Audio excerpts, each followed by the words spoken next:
Twin girls. No, one of each. Oh, one of each, yeah.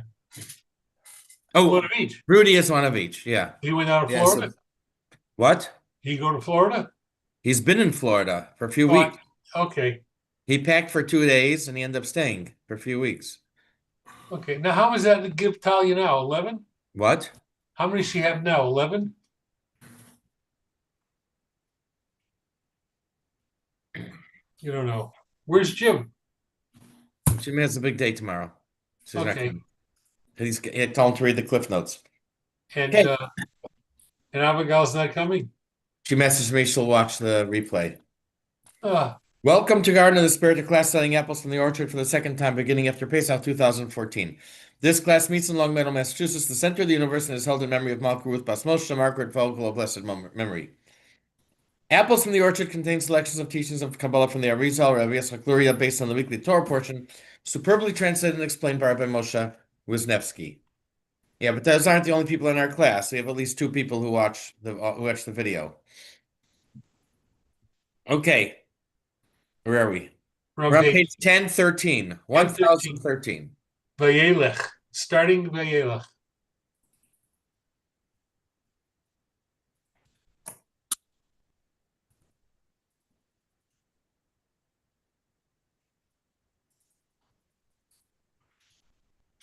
Here we are. Okay. At the end of the Torah, why don't you read first, Alan, Exile of Supernal Knowledge. Vayelech, the exile of supernal knowledge. Hashem said to Moshe, Behold, you now go to you, lie with your ancestors, and this people will rise up and go astray after the alien gods of the land into which it is entering. And they will forsake me and abrogate my covenant that I made with them. Then my anger will flare up against them, and I will abandon them and hide my face from them. They shall be ready prey, and many evils and troubles shall befall them. And they shall say on that day, Surely it is because our Hashem is not in our midst that these evils have befallen us. Yet I will keep my face hidden on that day because of all the evil they have done in turning to other gods. One moment.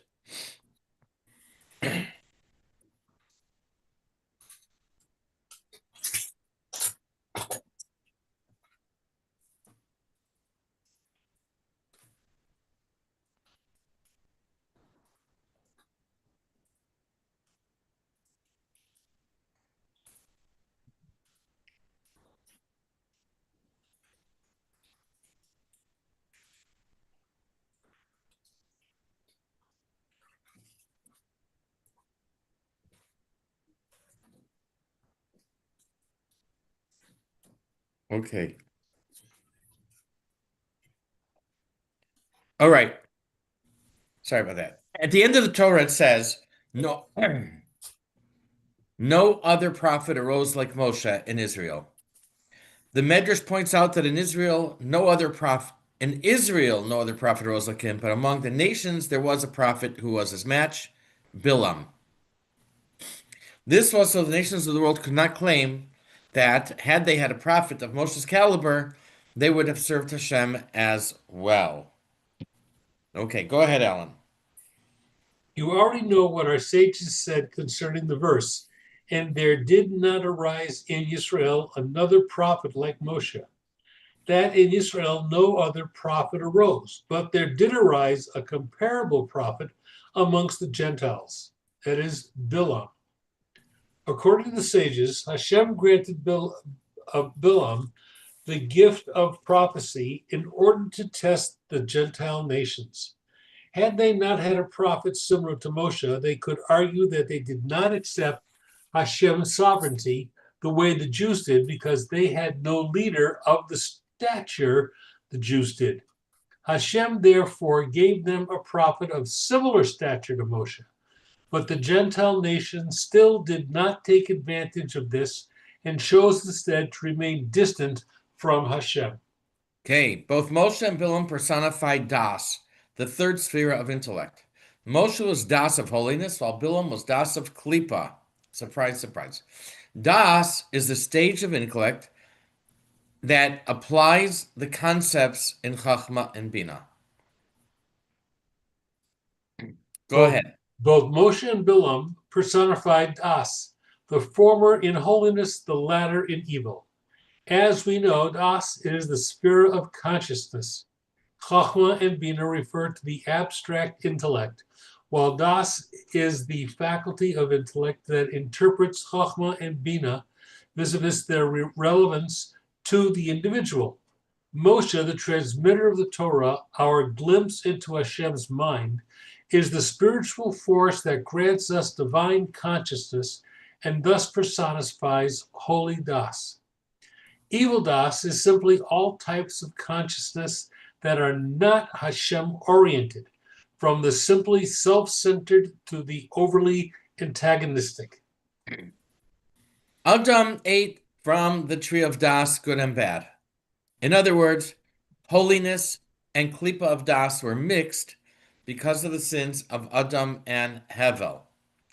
Eventually, and I'm not sure exactly what is meant by the sin of Hevel. Does it mean that the sin that Cain killed Hevel, that involved Hevel when Cain killed him?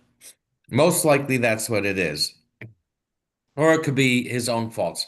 Eventually, holiness and klipa were separated, and Moshe was born only associated with holiness. The Torah says when Moshe was born, his mother saw him that he was good. This means Das of klipa had been separated from Das of holiness, and Moshe only contained good.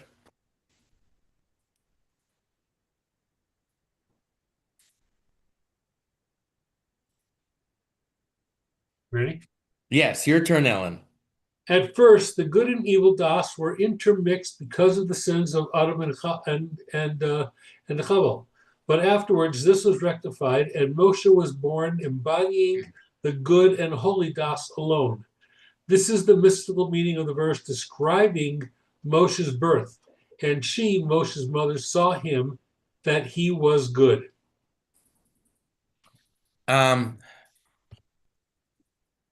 Similarly, Bilam was born with only Das of klipa, devoid of holiness, but with the same level of prophecy as Moshe. In his prophecy, Bilam described himself as Yodea Das Elyon. He knows the mind of the Supreme One, or he knows supernal Das. He says this on himself. Okay, go ahead. As a result of this, Bilam was separated from him, counterbalancing him as the embodiment of evil Das. This is the mystical meaning of the phrase Bilam used to describe himself, knowing the supernal knowledge. Okay. So, according to what I just found, there were two sins that Hevel committed. Okay. The first one is that he gazed upon the Shekhinah. And the second one was that he was lax in bringing his offering. His what? His offering. It was What does that mean? because Cain brought it first. He should have brought it first. He didn't. He only brought it because Cain brought his offering. Okay.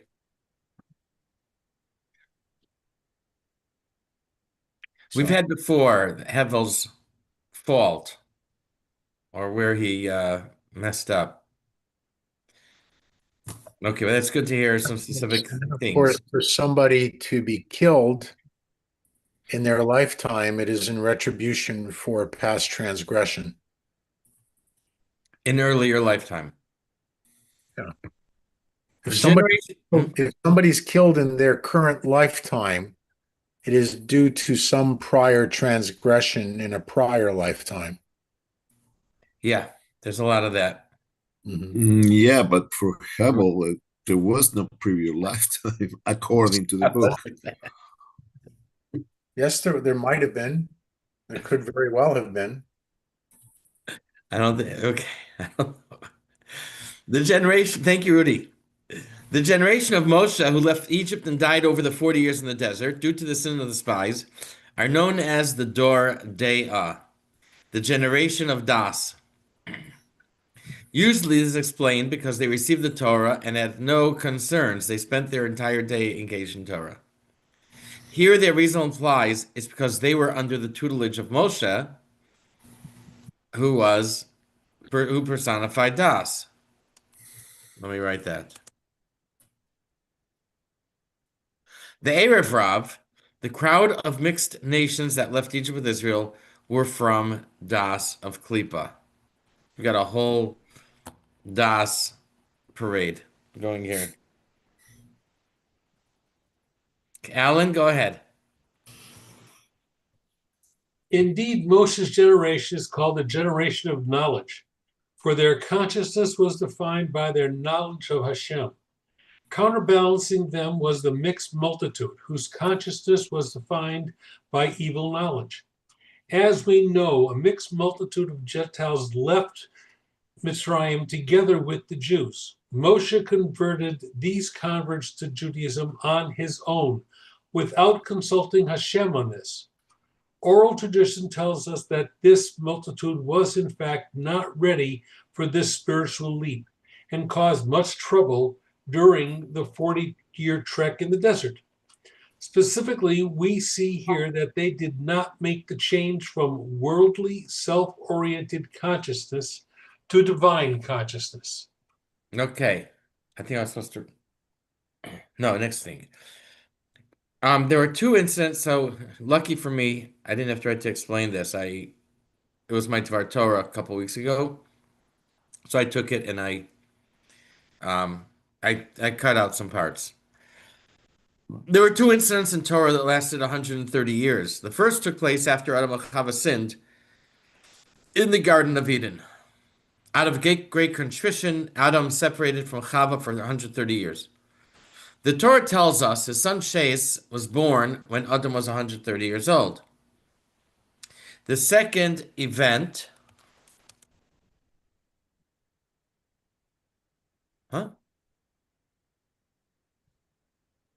was many years later. We spent 210 years in Egypt. The Torah tells us Moshe was 80 years old when we left Egypt. Therefore, it was 130 years from the time we entered Egypt until Moshe was born.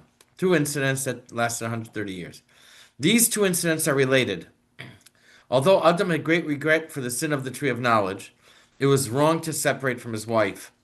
During this time, he inadvertently produced offspring in the form of souls that were held by Klippa, the adversary of holiness. These souls ended up in the bodies of Egyptians.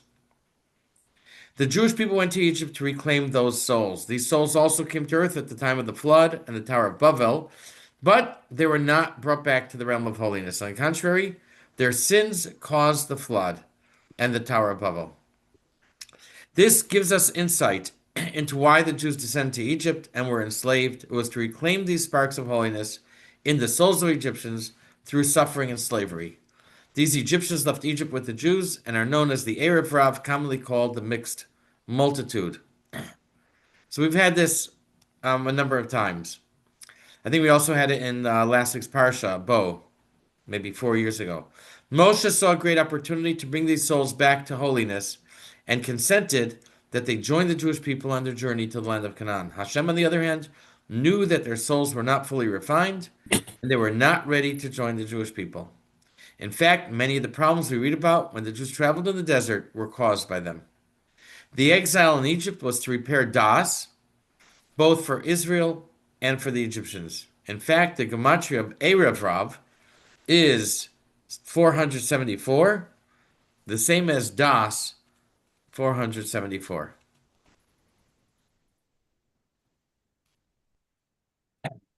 Alan, you ready? Yep, Top of 1015. To explain, the mixed multitude embodied the sparks of holiness present in the seminal emissions that issued from Adam during the 130 years he abstained from marital relationships with Chava, as explained elsewhere, and were not yet rectified. Wasted seminal emission is the archetypal form of self-indulgence and self-orientation. Although Adam separated from his wife because he did not wish to bring children into the world that would suffer the fate of death that his sin had introduced, his misplaced altruism was in fact selfish in motivation. He did not want to experience the suffering brought about by his sin. His actions were not motivated by concern for what Hashem wanted in the world, a world of human beings that, it is true, were not on the same level as mankind had been intended to be at, but who would rise to the challenge of rectifying the world nonetheless. The result of Adam's selfish, self-imposed estrangement from his wife was the proliferation of selfish, non-Hashem directed energy in the world. Okay. Now, 10. No, 9. This gives us insight into why the Jews descended to Egypt. In the first place, it was. I did that. I did that too. 11.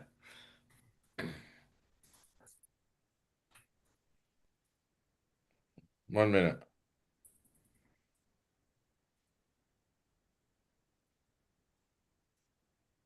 Okay, yeah, you better do the next one too. Moshe desired to take them out of the realm of evil before their time and rectify them then, that is, in this time. The Egyptian exile was for both of them, that is, the Jews and the mixed multitude, for it was spiritually the exile of supernal das, as we have explained previously regarding the mystical meaning of the verse, descend there, and Israel and the mixed multitude were both manifestations of das. Thus, the numerical value of the word for mixed multitude is the same as that of das. Mixed multitude, Erev Rav, ayin base is 70 plus 200 plus 2 plus 200 plus 2, 474. Das is dalet ayin tav, 4 plus 70 plus 400, 474. Okay, good, thank you.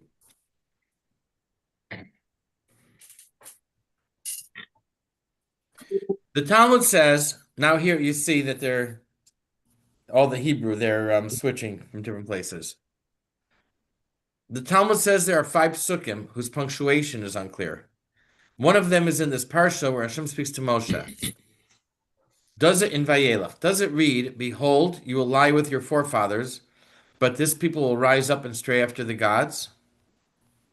Or does it say, "Behold, you will lie with your forefathers and rise up"? This people will rise up and stray after the gods. Practically, we read it the first way. You will, after you die, then the people are going to go and worship idols. But the second way has credibility. It's seen as a reference to Tchias HaMesim, the revival of the dead, when Mashiach comes. This means, behold, you will lie with your forefathers and rise up. And when it says this people, it's a reference not to the Jewish people, but to the mixed multitude, meaning that they will also rise up with Moshe in the era of Mashiach. Believe it or not. Okay, 1016, Gershon, you want to continue? With this, you will understand the meaning of the verse. Behold, you now go to lie with your ancestors, and the people will rise up. This is one of those verses open to alternative interpretations for the verb, and will rise up can apply to what comes before it, that means Moshe, or what follows it, the people. In fact, however, both interpretations are true. Moses will rise again, meaning that he will be reincarnated in the last generation, and so will the mixed multitude. With this meaning, the verse reads, and the people will rise up, referring to the mixed multitude. Okay. 12. Now the pasuk continues, Basher hu bashama. This people, and this is It says, "This people will rise up and stray after the gods of that which is foreign to the land, in whose midst it comes there." And that means the people will arrive there, and it will forsake me, and it will annul my confidence. It meaning the people. And in whose midst it comes there, the Hebrew word for there, shama, is the same letters as Moshe. This people, the mixed multitude, will arise with Moshe, inasmuch as they are also associated with Das. Go ahead, Kishamo. This is alluded to in the phrase, into which it is entering there, the word for there being a permutation of the name Moshe, indicated that Moshe will be reincarnated amongst them, inasmuch as they are all manifestation of Das, as is Moshe. There, Shama, Shin, Men, Hai, Moshe, Moshe, Men, Shin, Hey. Okay. The Arizal says, one moment. Oh, I think I missed the last paragraph. Go ahead, do the next paragraph. That's the bottom Indeed, of 10:16. this reincarnation is a very mysterious thing. The explanation is that there is no generation without some manifestation of Moshe, who returns in order to complete the generation of the desert. For the generation of the desert will also return and be reincarnated in out last generation. Hour. Oh yes, yeah, having glass problems. Yeah. I'll say. Okay. All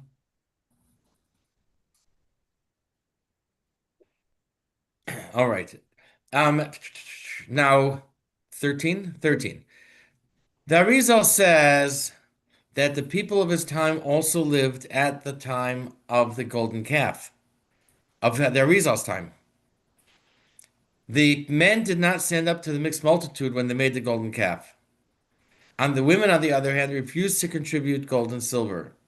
Therefore, at the time of the Arizal, the women dominated or controlled the men, and you can choose the verb that you prefer, especially the Torah scholars. Rudy, what did you just say before? I was talking about Hevel. No, what were you saying about earlier Gilgulim? I'm sorry, I don't get the You reference. said that something that happens to you If you're could be the killed, result of something earlier. Yeah, exactly. So it's not that these men were, how do you say, pushovers or Yeah. weak. It just happens to be that they were from the men of the desert, and this was their destiny to marry controlling women. I'm sorry, I must say good evening. I'm being called. Double mazel tov, Rudy. We Oh. mentioned before you came on. Take care. Bye-bye. Okay. Thanks for joining. Thank you. Bye-bye. Okay. I think the topic scared him away. Okay. Anything scares him away. Yeah. Okay, Gershon continued 10:17. this is why in most cases the women of our generation, meaning Aisal's time, dominate the men, especially the wives of Torah scholars. The reason is that the men of our generation lived previously and were present at the incident of the golden calf and did not resist the mixed multitude. Since their wives did not want to contribute their gold jewelry toward the making of the calf, the women therefore dominate them. The women not tainted by the sin of the golden calf and thus on a superior spiritual level than the men. The Arizal says in his time, the Jews of the desert area, the mixed multitude, as well as Moshe, were all reincarnated. Go ahead. In any case, we see that our generation is a reincarnation of the generation of the desert, and that the mixed multitude has also been reincarnated, and Moses is together with both of them. In the Hebrew text of the succeeding verses, the people are sometimes referred to in the plural and other times collectively in the singular as the people in a singular noun. This allows for the interpretations we are about to see. The Arizal said, we did 15. Some of the psukim in this passage are in plural and some in singular. The difference does not always translate into English. My anger will flare against it on that day, and I will forsake them. I will conceal my face from them. This is in the plural and is directed against the mixed multitude. Go ahead. Then my anger Actually, will. I'll give you a, what do you call it, foreshadow? Mhm. Wherever it's gonna say them, it's gonna mean the mixed multitude. Wherever it says It. him or Or it refers to Moshe. I see. Okay. Then my anger will flare up against them, and I will abandon them and hide my face from them. This refers to the mixed multitude since it's couched in the plural. Okay. Next, 16. He shall be ready prey. That means like Here says they, but that's okay. I know. I see. Don't know why they did that. I circled mine. I'm gonna bring it up with them. It says, Mm. he shall be ready unless, prey. unless they refers to the tribe, all the people except the mixed multitude. All the things here are either going to refer to Moshe. If it's singular, it refers to Moshe. And if it's plural, it refers to the mixed multitude. Okay, I'm foreshadowing. I'm telling you who done it. I'm what do you call it? Spoiler alert. He shall be ready prey. That means that, what's another way to say that? That he will be consumed. And many evils and troubles shall befall him.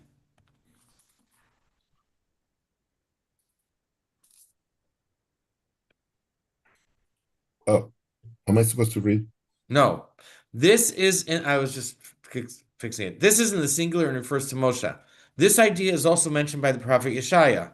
It was our ills that he bore and our pains that he carried. Hashem inflicted upon him the iniquity of us all. So in the Torah, it says that he's going to suffer, and that's what we find in Yeshaya. That in this case, it talks about Moshe, that he bore our ills and he carried our pains. Okay, now you can read Gershon. They shall be ready prey, and many evils and troubles shall befall them. This is the original Hebrew couched in the singular, I see, and thus refers to Moses. His suffering, as depicted here, is similar to that of Israel's Redeemer, as described in the verse. For he has suffered our sickness, and Hashem has visited upon him the sins of us all. 17. The pasuk in Vayelech continues, for all the evil he has done. This is again in the singular and refers to Moshe. The evil he did was to accept the mixed multitude. Hashem himself refers to the bad they did at the golden calf. Go, descend, for your people that you have brought up from Egypt has acted corruptively. So from here we see that Hashem refers to their to the corruption committed by the mixed multitude, and he holds Moshe responsible in our parsha for all the evil that he has done. Go ahead, Gershon. Bottom of 1017. Because of all the evil they have done. This in the singular against refers to Moses. The evil he did being that he accepted the mixed multitude, as it is said, for your people have corrupted. And when speaking to Moses of the incident of the golden calf, Hashem refers to the mixed multitude who instigated the sin as your people who corrupted the Jews. yeah, like when like when the Red Sox win, so we're very excited because our team won. But when the Red Mhm. Sox lose, it's they lost. We disown them. Okay, 18. Finally, it says, is it not? And this is also in the same pasuk. Is it not because my God is not in my midst that these evils have encountered me? Okay, that's enough. So here, this is an amazing twist. Again, this is in the singular and refers to Moshe. What do you mean God Hashem is not in my midst? The statement my Hashem is not in my midst means that Moshe returns in later generations through Gilgul, not Ibor. Gilgul reincarnation means the original soul is reincarnated. But Ibor impregnation means the original soul is grafted onto another soul. So great tzaddikim who possess great holiness and are aware of the previous incarnations are capable of attaching their own soul with other great souls and aligning the levels of their own soul with identical levels of the other soul. So the other soul becomes ibur, becomes, if you want to call it, co-joined, or um, it impregnates the soul of the tzaddik. So he can latch on, or he can bring into himself on another very holy soul. That's Ibor.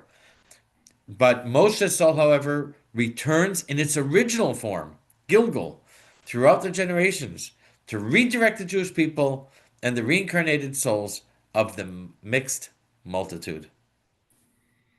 He will come back to finish the job. All right. That's And that exactly right. and they shall say on that day, surely it is because of Hashem, our Hashem, it is not in our midst. This too is in the singular, and thus refers to Moshe. Hashem not being in his midst means that his return is not a result of his soul being impregnated with another soul, Ivor, but is a result of a reincarnation. When a person is reincarnated, the soul that enters the new body originates in his own soul root. In the case of impregnation, in contrast, the soul from a different soul root is grafted onto the original soul. This happens with righteous individuals, since they possess a great amount of holiness and are aware of various incarnations, they cling to this other soul in the thought, aligning their animating soul, nefesh, with its animating soul, their spirit, ruach, with its spirit, and their intellectual soul, neshama, with its intellectual soul, drawing them into their own. This grafting of soul to soul does not occur with the ongoing reincarnation of Moshe's soul. His own soul is all that is reincarnated as the leader of every generation. He continues to suffer from generation to generation as he progressively accomplishes the task of rectifying the world's consciousness, reorienting the minds of both the Jewish people and the mixed multitude from self-centeredness to Hashem-centeredness. Mr. Word. And.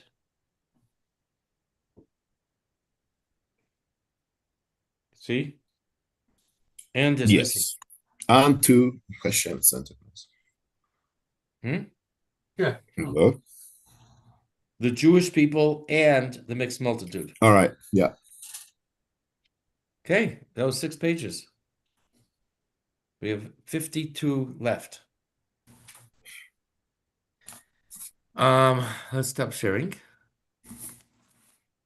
We're going to